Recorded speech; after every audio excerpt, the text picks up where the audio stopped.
विद्या भारती राजस्थान के Google classroom पर आप सभी का स्वागत। आज हम पाठ 11 मेरे गांव के खेत में पाठ का जो प्रश्नोत्तर है वो करने वाले हैं। तो आइए हम सबसे पहले पाठ 11 मेरे गांव के खेत में के शब्दार्थ है वो देखें और लिखें। पहला है धानी, धान के रंग की हल्की हरी। दूसरा शब्दार्थ हमारा सौगात, भेंट या उपहार। तीसरा है फाल, हल में लगी लोहे की नोक।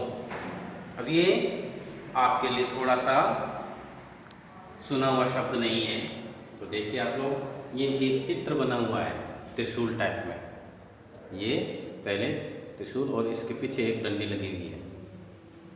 ये जो पहले हम लोग बैलों से ऊँटों से खेत की जुताई करते थे, उस समय जैसे ये एक तीखी नोक है, ये गोल है और ये चपटी है, तो ये इस प्रकार से जमीन के अंदर चलती, जमीन को फाड़ते हुए हल के अंदर लगती, तो उससे हम खेत की जुताई करते थे। परंतु आजकल हम ट्रकों या मशीनरी से खेत की जुताई करते हैं, इसलिए इनका जो प्रचलन है वो बंद हो गया है।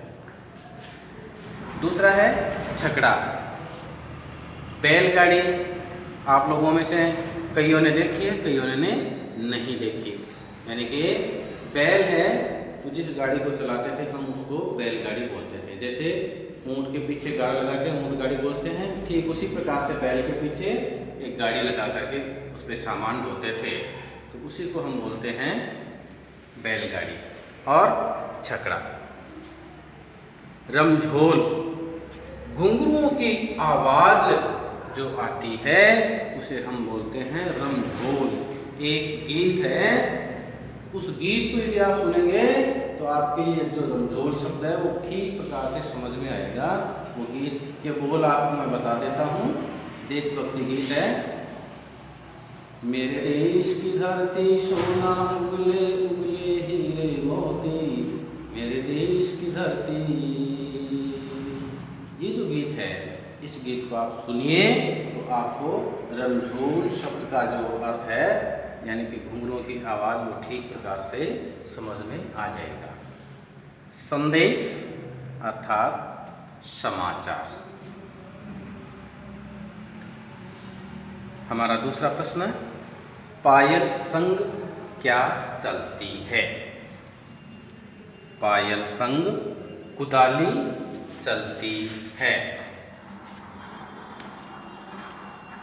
प्रश्न नंबर 3, खुशहाली के गीत कहाँ लिखे जाते हैं? तो खुशहाली के गीत गांव के खेतों में लिखे जाते हैं। कैसे लिखे जाते हैं?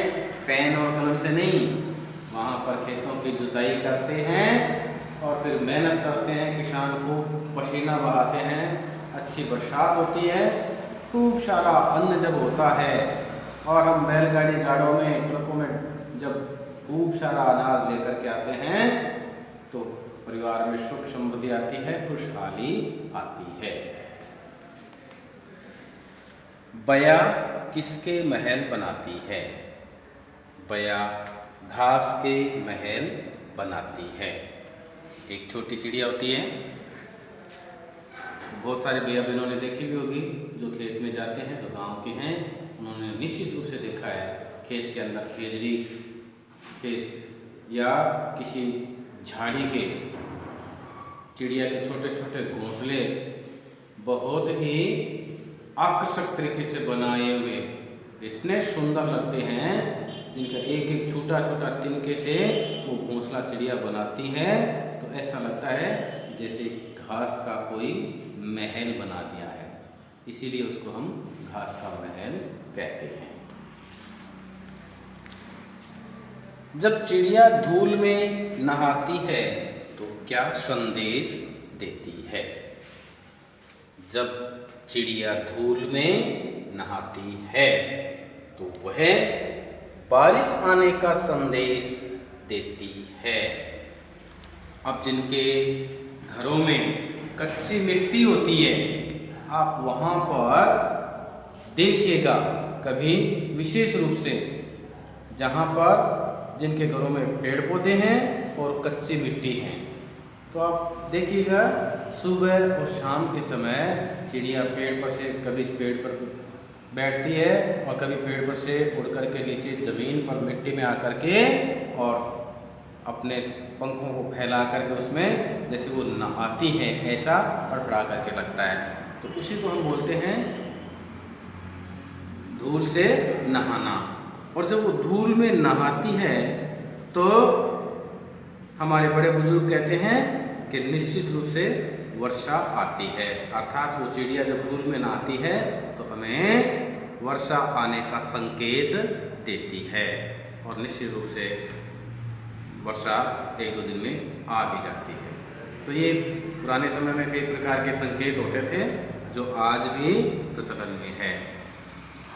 ये इस पाठ के जो कुछ प्रश्न हैं आप लोग बड़े ध्यान से देखना और देख करके एकदम सुंदर सुलेख में आपको लिखना भी है और याद भी करना है।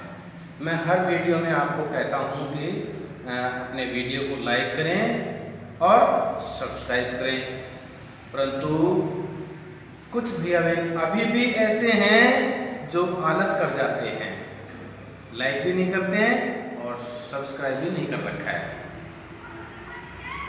तो इसे आप ज़रूर लाइक करें और याद करें। आप सभी का पुनः धन्यवाद, आभार।